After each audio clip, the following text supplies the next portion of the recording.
What's up, guys? Welcome back to Bring Me Joy-Con.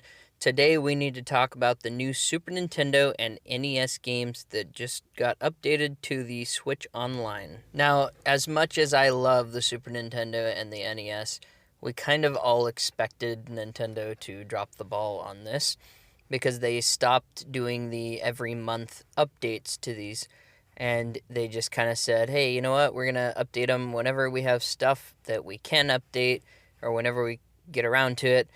And that kind of made us nervous, most of us. And it seems like that's exactly, that's what we should have been nervous about because these aren't great. Now, I will say a few of them I've never played before, and I was surprised by. But we're going to go ahead and talk about Poppin' Twinbee. Now, we're talking about this first because this, in my opinion, is the best one, and I'm not going to make you guys sit through a whole long video to see the one thing that I really truly want to talk about. The reason I want to talk about this game is because it's finally released here in America, 27 years after its initial release in Japan on the Super Famicom.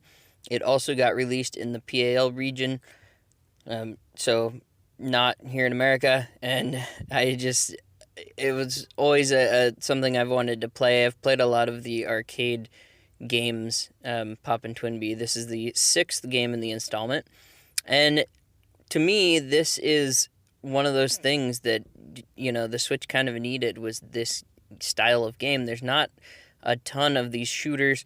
If you guys want to see some more of these cool shooters, though, that are made for the Switch, War Train Wins just did a video where he reviewed a collection of these top-down shoot-em-ups, so go check that out. So anyhow, this is just, I love this style of game, and there's not a lot of this stuff available on the Switch, and even though it's a 27-year-old game, I really welcomed it because I've always wanted to play more of these, and I just really like the top-down shooters like this, and again, there's not a lot of them on the Switch, and I love them.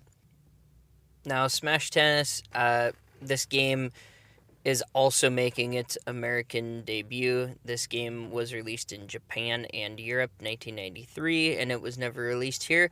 And I have to admit that even though it's not an amazing game, it's not the most fantastic game I've ever played, it surprisingly held my attention and was surprisingly fun. The only issue I had was that it sort of became repetitive, and also I'm not that great at it. So could be that I suck at it, or it could just be that it's not that great of a game, but it wasn't amazing, and maybe playing two-player with someone would be a lot of fun. I could see how playing two-player would be, couch co-op against each other, or, maybe even online, since Switch Online has that function.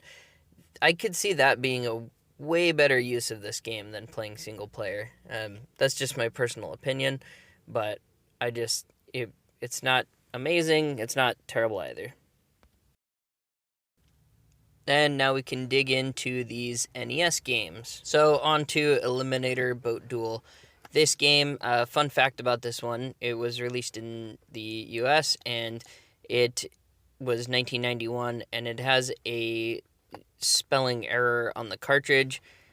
There's an O where there's supposed to be an I in the word Eliminator. This game was surprising to me also. It kind of held my attention pretty good, and it was fun for a bit. I don't really see playing it more than like an hour. It's not really a game that I'll go back and revisit, but I did think it was neat that they had this system where you won cash when you completed a race, and then you could buy upgrades for your boat, and then the game got progressively more hard, and there are 24 tracks in all, which I was surprised by. So, somebody put a lot of detail into this game and really thought of pretty much everything. I can't really say it's a terrible game. If you're into these racers like this, then I'm sure you will enjoy it. It does this kind of weird thing at certain points during races where it'll switch between the bird's eye top-down view and the third person, and that confused me a little at first, but once you get the hang of it, it's really not too bad. If you run into people that you see floating in the water, you can rescue them.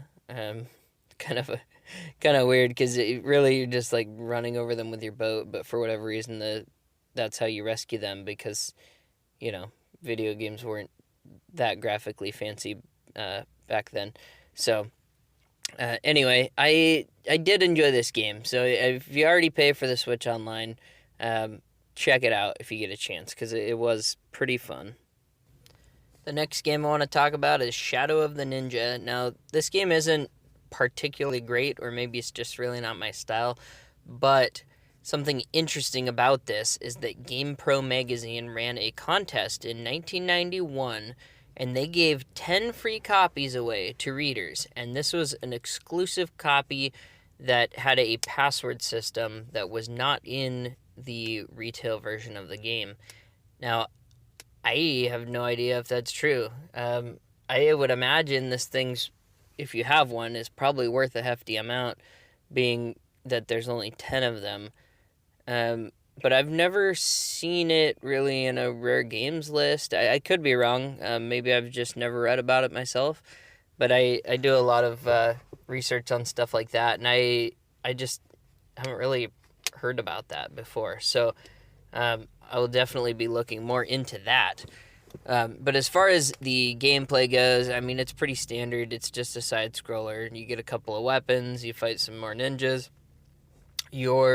Basically, the plot is that you're a pair of ninja. You're going through the New York City in the future from now, or at least that's what Wikipedia says the plot is. So, like I said, I've never played this. I had to search that up on Wikipedia because just not really my style of game. I do like side scrollers. I'm a big fan of side scrollers, but this one just, I don't know. It just doesn't. It's not that fun to me. I don't know. There's a lot of really great NES and Super Nintendo games that could have taken its place, but I mean, maybe people like it. I don't know. Let me know in the comments if you like it. Guys, I just want to say, if you watched all the way to the end of this video, thank you so much. I sincerely am so grateful that you stuck around and you watched all 7 minutes of my nonstop nonsensical ranting. You're better than all those guys that did not. So thank you so much. Subscribe, follow me on Twitter, Instagram, join me on Discord to chat about video games, and have an amazing day.